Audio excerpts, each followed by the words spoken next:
Good morning बच्चों, कैसे आप सब लोग? होप सो सब बढ़िया होंगे। तो माई सेल्फ सुधीर सर।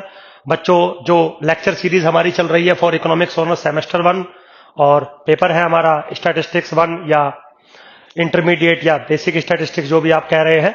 ठीक है, तो विदाउट वेस्टिंग द टाइम हम लोग नेक्स्ट लेक्चर आपके साथ डिस्कस करने जा रहे हैं। बच्चों, पिछली क्लास में मैंने आपको पिछले लेक्चर में first positional measurement of central value discuss किया था, विच वाज द मीडियन। तो मीडियन एक पोजिशनल मेजरमेंट था, जिसका मतलब था कि डाटा पे मीडियन का फॉर्मुलेशन लगाने से पहले आप डाटा को पोजीशंस में अरेंज करेंगे, उसके बाद आप जो भी फॉर्मुलेशन देंगे वो दे दीजिए, हम लोग वर्क करेंगे। ऐसा ही मेरे बच्चों, मीडियन इज आल्सो, या मीडियन से आगे अगर हम देखें तो आज का जो मेरा टॉपिक है दिस इज मोड। तो mode is also the another positional measurement of central value. ठीक है बेटा, तो मोड में भी जो भी फॉर्मूला रहता होगा वो रहेगा, आज कोई प्रॉब्लम नहीं है। लेकिन मोड में क्या है, जब भी आप मोड का कोई भी फॉर्मूला मुझे देंगे, जो भी बात बताएंगे, सबसे पहले आप डाटा को पोजीशंस में अरेंज करेंगे। क्यों? क्योंकि mode is also the positional measurement. अब जैसा कि आपने मेरे बच्चों देखा होगा या सुना होगा मोड के बारे में, कि मोड एक्स की उस वैल्यू को कहते हैं जिसके कोरस्पॉन्डिंग फ्रीक्वेंसी मैक्सिमम होती है। कोई प्रॉब्लम नहीं है, लेकिन आज मुझे थोड़ी सी प्रॉब्लम है। यह बात कहना कि मोड एक्स की उस वैल्यू को कहते हैं जिसके कोरस्पॉन्डिंग फ्रीक्वेंसी मैक्सिमम है, यह बिल्कुल बात सच है, सही है। लेकिन अगर डाटा कुछ चेंजेबल है, चेंजेबल मतलब अगर डाटा कुछ कंडीशंस को सेटिस्फाई नहीं कर रहा है, तो फिर यह डेफिनेशन वैलिड नहीं रहती। वो कंडीशंस क्या है मैं समझाता हूं आपको। देखिए, मान लीजिए कोई डाटा है और डेफिनेशन आप ये देना चाहते हैं कि एक्स की उस वैल्यू को मोड कहेंगे जिसके कोरस्पॉन्डिंग फ्रीक्वेंसी मैक्सिमम होगी। ये डेफिनेशन तब वायलेट हो जाती है जब तीन में से कोई भी एक सिचुएशन अकर हो जाती है। सबसे पहली सिचुएशन क्या है कि अगर डाटा के अंदर दो फ्रीक्वेंसी मैक्सिमम है, इसका मतलब दो वैल्यूज एक्स की आपको ऐसी मिल रही हैं जिनके कोरस्पॉन्डिंग फ्रीक्वेंसी मैक्सिमम है। मेरे बच्चों, इस केस में अगर आप थोड़ा सा डीपली डिस्कशन करें तो मोड का डेफिनेशन ये नहीं रह जाता कि मोड एक्स की उस वैल्यू को कहते हैं जिसके कोरस्पॉन्डिंग फ्रीक्वेंसी मैक्सिमम होती है। क्योंकि अगर दो फ्रीक्वेंसी मैक्सिमम है तो आप किसको मोड कहोगे? एक्स आई को मोड कहोगे या एक्स जे को मोड कहोगे? मान लो एक्स आई के कोरस्पॉन्डिंग फ्रीक्वेंसी मैक्सिमम है, एक्स जे के कोरस्पॉन्डिंग फ्रीक्वेंसी मैक्सिमम है, तो आप किसको मोड कहोगे? नहीं कह सकते, कंफ्यूजन क्रिएट हो गया। आगे चलते हैं। कभी कभी क्या होता है मेरे बच्चों, सेकंड जो प्रॉब्लम है वो ये है कि जो मैक्सिमम फ्रीक्वेंसी है वो डाटा के इनिशियल पार्ट में अकर हो जाती है या फिर डाटा के लास्ट पार्ट में अकर हो जाती है। तो अगर मैक्सिमम फ्रीक्वेंसी एक ही है बट वो डाटा के इनिशियल 25% में बिलोंग कर रही है, क्योंकि मोड तो पोजिशनल मेजरमेंट है, तो आपने डाटा को पोजीशन में लगाया होगा, बट जो मैक्सिमम फ्रीक्वेंसी आपकी आ रही है वो डाटा के इनिशियल 25% में अकर कर रही है या फिर डाटा के लास्ट 25 में अकर कर रही है, तो भी मोड मैक्सिमम फ्रीक्वेंसी के कोरस्पॉन्डिंग नहीं माना जाता। ऐसा मैं नहीं बोल रहा हूं, ऐसा स्टैटिस्टिशियन बोल रहे हैं, मैं तो आपको सिर्फ समझा रहा हूं।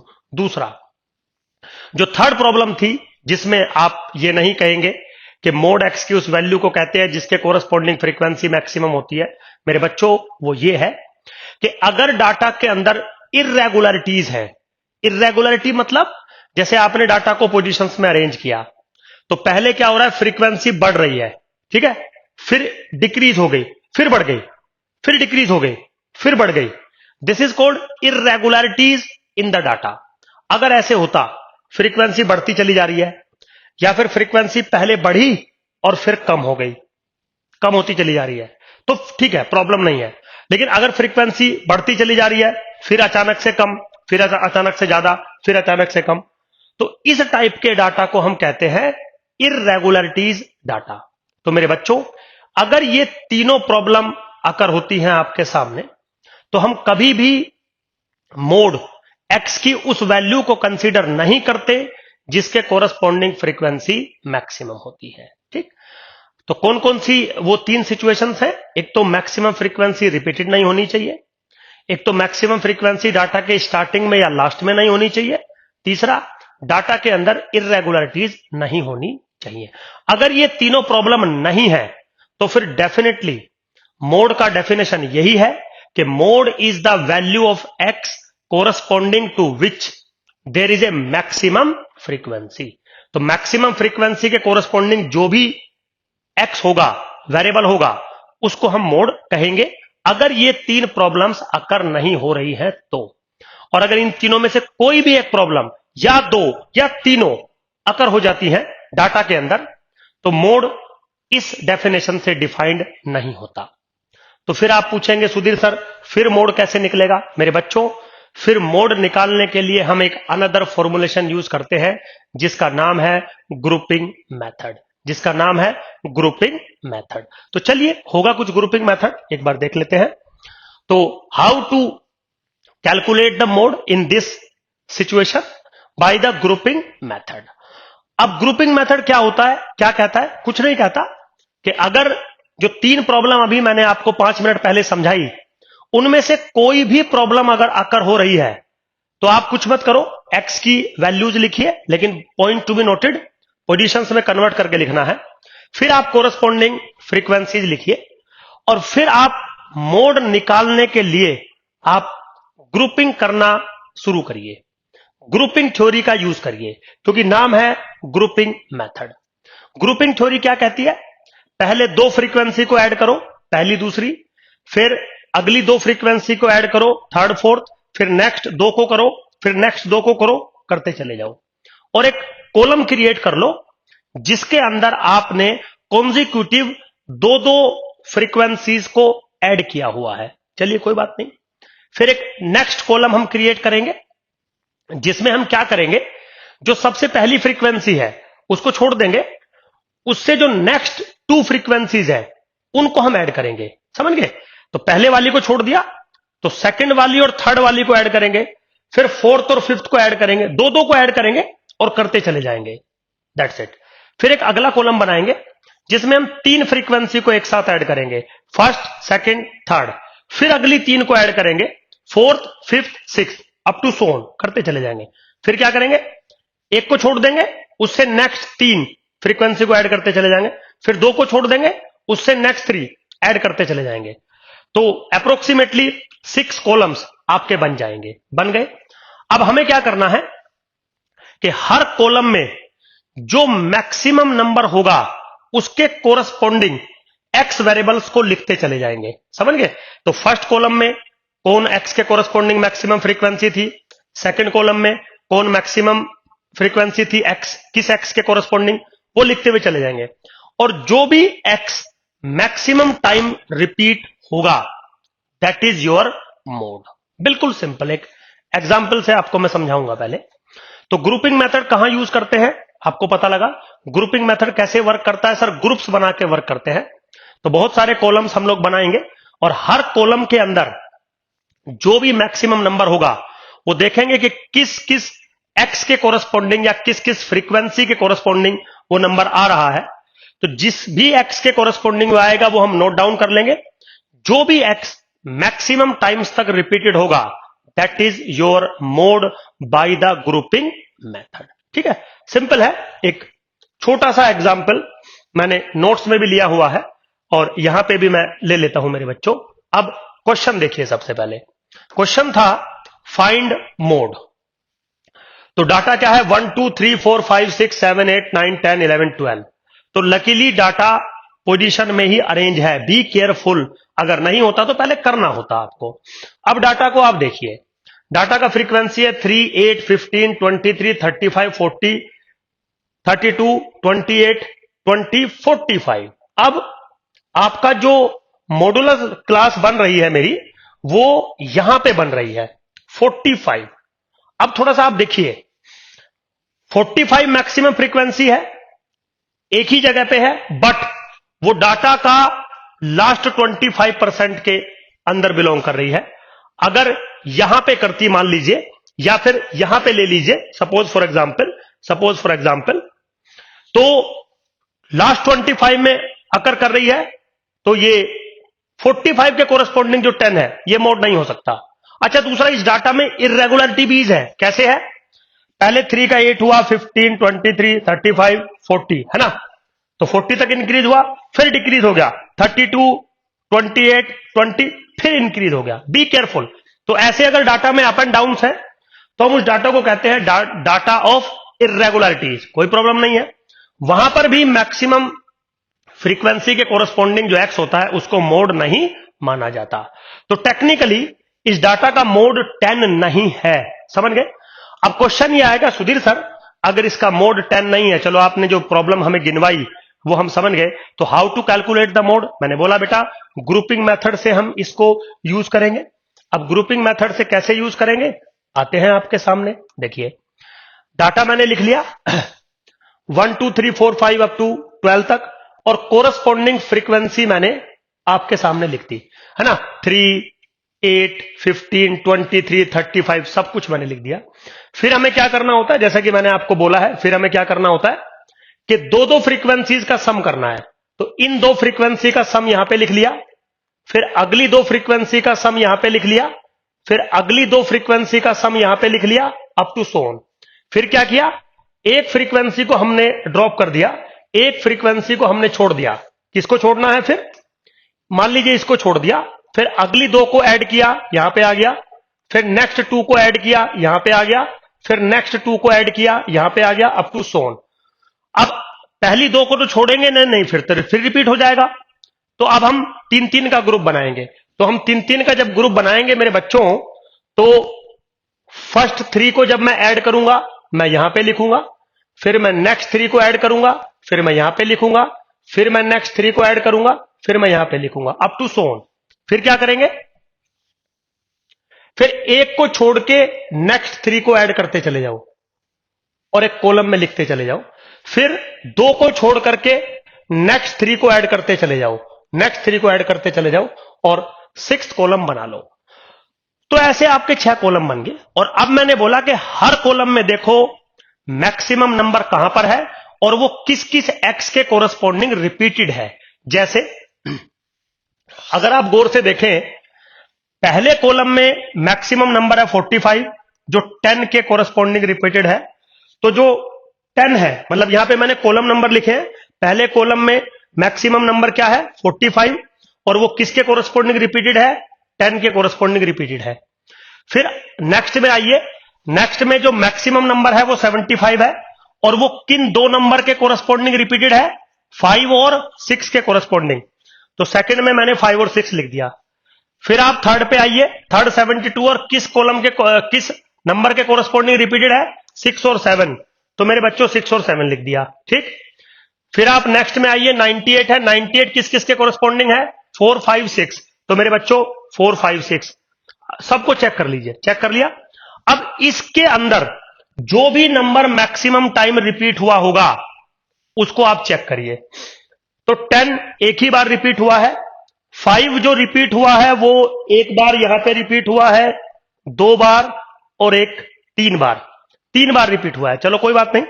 अगर आप 6 को देखें तो 6 कितनी बार रिपीट हुआ, 1 बार, 2 बार, 3 बार, 4 बार, 5 बार। सबसे मैक्सिमम टाइम 6 रिपीट हुआ है। That's why mode of this data is 6 मेरे बच्चों। This is very simple grouping method. Groups बनाने पड़ेंगे, 6 कॉलम्स बनेंगे। हर कॉलम में जो भी मैक्सिमम नंबर है, मैक्सिमम फ्रीक्वेंसी है या मैक्सिमम सम है फ्रीक्वेंसी का, उसके कोरस्पॉन्डिंग एक्स देखिए और जो भी एक्स मैक्सिमम बार रिपीट होगा that is your modulus value. That's it, very simple. ठीक है बेटा, मतलब इतना कोई टिपिकल टास्क नहीं है, बहुत ही इजी टास्क है ये। अब बारी आती है, ये तो था डिस्क्रीट फ्रीक्वेंसी फिनोमिना।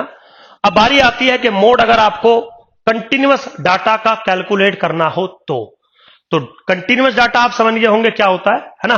वो क्लास इंटरवल वाला 0 to 10, 10 to 20, 20 to 30 up to so on, corresponding frequency. तो मेरे बच्चों बिल्कुल सेम बात है। यहां पर भी आपको क्या करना होगा कि आपको मॉडुलस क्लास पहले निकालनी होगी। मॉडुलस क्लास वही डेफिनेशन है जैसे आप मोड निकालते हो। तो मॉडुलस क्लास उस क्लास को कहते हैं जिसके कोरस्पॉन्डिंग फ्रीक्वेंसी मैक्सिमम होती है, बट वो मैक्सिमम फ्रीक्वेंसी डाटा के इनिशियल पार्ट में नहीं होनी चाहिए, रिपीटेड नहीं होनी चाहिए और डाटा के अंदर इरेगुलरिटीज नहीं होनी चाहिए। अगर ऐसा होता है तो मॉडुलस क्लास पहले ग्रुपिंग मेथड से कैलकुलेट होगी। तो पहले आप ग्रुपिंग मेथड लगाएंगे और मॉडुलस क्लास निकालेंगे। जब आपकी मॉडुलस क्लास बन जाती है, मान लीजिए फॉर एग्जांपल, तो मोड का फॉर्मूला बनाया जा सकता है, mode is equal to L1 plus L2 minus L1 upon 2F0 minus F1 minus F minus 1 N/2 minus के CF। बिल्कुल मेरे बच्चों बेहद सिंपल फॉर्मुलेशन है, बिल्कुल बेहद सिंपल फॉर्मुलेशन है। ठीक है बेटा। तो अब अगर आप इसको थोड़ा सा गौर से देखें, इसको थोड़ा सा गौर से देखें मेरे बच्चों, जो मैं कह रहा हूं कि बहुत सिंपल फॉर्मुलेशंस है।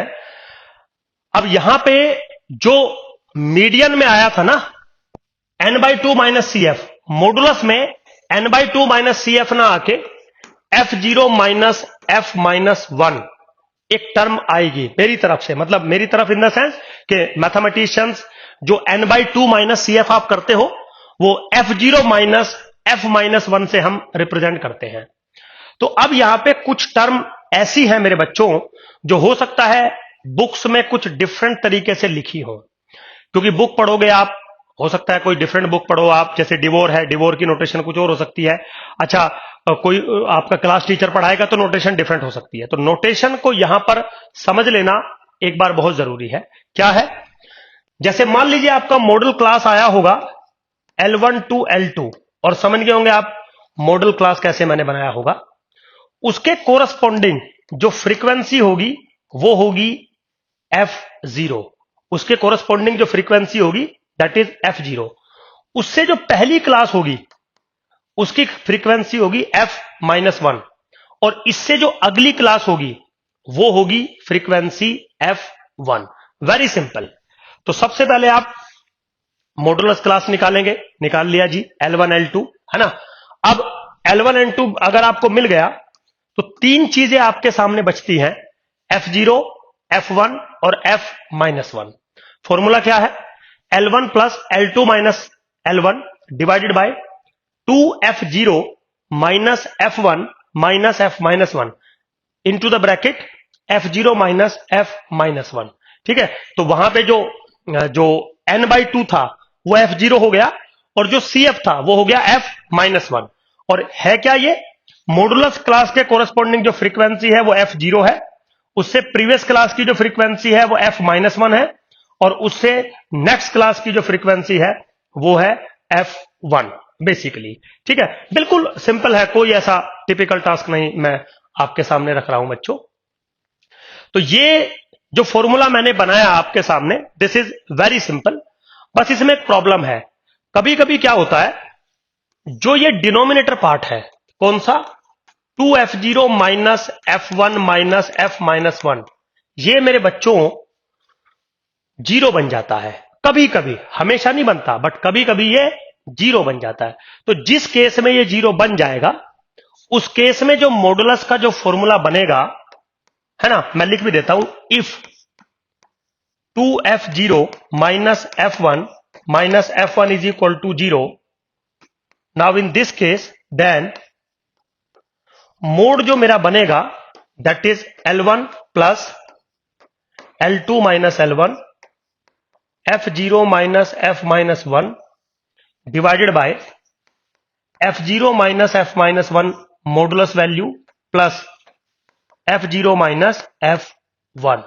मेरे बच्चों ये फॉर्मूला बनेगा मोड का, अगर ये पार्ट जीरो हो जाता है तो, और नहीं होता है तो जो लिखा है वो वर्क करेगा आपका, कोई प्रॉब्लम नहीं है बिल्कुल भी। ठीक है मेरे बच्चों। अब ये तो था मोड कंटीन्यूअस डिस्ट्रीब्यूशन के रेस्पेक्ट में। ठीक है, तो जिस केस में भी आपको मोड की प्रॉब्लम आए, मतलब मैक्सिमम फ्रीक्वेंसी वो तीन कंडीशन को सेटिस्फाई ना करे, आप ग्रुपिंग मेथड लगाइए, जो भी मॉडुलस क्लास आएगी उसको फाइंड कर लीजिए, और उसके कोरस्पॉन्डिंग सारी वैल्यूज आप पुट करके मोड निकाल सकते हैं। यहां पे जो प्रॉब्लम आएगी उसका सॉल्यूशन मैंने आपको यहां से दे दिया। ठीक है मेरे बच्चों, अब क्या होता है, एक छोटी सी प्रॉब्लम है मोड में। क्या है कि कभी कभी क्या होता है मेरे बच्चों कि जो ग्रुपिंग मेथड है वो भी मोड देने में आपको अनसेटिस्फाइड हो जाता है, मतलब वहां से भी आपको मोड नहीं मिलता, मींस ग्रुपिंग मेथड भी फेल हो जाता है when we calculate the mode. तो अगर मेरे बच्चों ग्रुपिंग मेथड फेल हो जाता है मोड को कैलकुलेट करने के लिए, तो एक एम्पायरिकल फॉर्मुलेशन है मोड को कैलकुलेट करने का, और वो क्या है, mode is equal to 3 median minus के 2 mean. But point to be noted, ये जो फॉर्मूला है मोड कैलकुलेट करने का, ये तभी यूज करना जब ग्रुपिंग मेथड फेल हो जाए। क्यों? क्योंकि this formulation is empirical not mathematical. अब आप सोचोगे सुधीर सर एम्पायरिकल और मैथमेटिकल में ये आपने क्या कर दिया? मेरे बच्चों, अगर ये फॉर्मुलेशन मैथमेटिकल होती तो इसका प्रूफ मेरे पास होता। ये एम्पायरिकल है। एम्पायरिकल का मतलब है कि इस फॉर्मूले का हम यूज करते हैं, यूज कर सकते हैं, 90% डाटाज पर ये वर्क करता है, बट इस चीज का मैथमेटिकल प्रूफ मेरे पास नहीं है, तो उसको हम एम्पायरिकल कह देते हैं कि चलो भाई, अगर आपका डेफिनेशन ऑफ द मोड भी फेल हो गया और ग्रुपिंग मेथड भी आपका फेल हो गया, तो फिर भी मोड तो निकालना ही है ना किसी तरीके से। तो मेरे बच्चों, वो तरीका आपके सामने लिखा है कि मोड फिर आप इस तरीके से कैलकुलेट कर सकते हो, वेरी सिंपल। ठीक है मेरे बच्चों, तो अब तक जो मैंने आपकी क्लासेस ली वो लोकेशन मेजरमेंट या सेंट्रल वैल्यू की हम लोग बात कर रहे थे।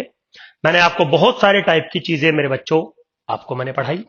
अब क्या है कि ये जो मेजरमेंट मैंने आपको पढ़ाए, arithmetic mean, geometric mean, harmonic mean, median और मोड, इनके बीच में आपस में कुछ रिलेशनशिप एग्जिस्ट करते हैं।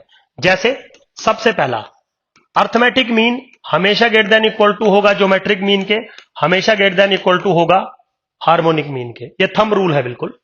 नाउ सेकंड, ज्योमेट्रिक मीन का स्क्वायर हमेशा बराबर होगा arithmetic mean into harmonic mean, confirm बात है। Now third point, arithmetic mean is greater than equal to median is greater than equal to mode, और arithmetic mean is less than equal to median is less than equal to mode. इसका मतलब है मेरे बच्चों, दुनिया का कोई भी डाटा है, अर्थमेटिक मीन, मीडियन और मोड अगर आप कैलकुलेट कर सकते हैं, तो अर्थमेटिक मीन या तो मोड से बड़ा होगा या तो छोटा, मुझे एग्जैक्टली नहीं पता है, बट मीडियन हमेशा उन दोनों के बीच में होगा। और अगर कोई डाटा सिमेट्रिक है, अभी मैं आगे चल के आपको पढ़ाऊंगा सिमेट्रिक डाटा के बारे में, तो कंफर्म मीन, मीडियन और मोड बराबर होंगे। तो इक्वल भी हो सकते हैं तीनों, सेम हो सकते हैं तीनों, बट वो तभी होंगे जब आपका डाटा सिमेट्रिक होगा। अदरवाइज मीडियन अर्थमेटिक मीन और मोड के बीच में लाई करता है। तो अगर अर्थमेटिक मीन मोड से बड़ा है तो ये कंडीशन सेटिस्फाई होगी, और अगर अर्थमेटिक मीन मोड से छोटा है तो ये कंडीशन सेटिस्फाई होगी। मेरे बच्चों, सारी चीजें बिल्कुल सिंपल हैं, कोई भी टेक्निकल प्रॉब्लम नहीं आती इन चीजों में, बस आपको फॉर्मुलेशंस अच्छे से पता होनी चाहिए। तो ये जो मैंने क्लासेस आपको दी, ये मेजरमेंट ऑफ लोकेशन की थी या मेजरमेंट ऑफ सेंट्रल वैल्यू की थी। अब जो डिस्पर्जन है वो हम नेक्स्ट क्लास से स्टार्ट करेंगे। नेक्स्ट जो टॉपिक होगा मेरे पहले, वो मेरे बच्चों partition of the data topic है, वहां से मैं स्टार्ट करूंगा। होप सो आपको चीजें समझ में आ रही होंगी। Thank you very much.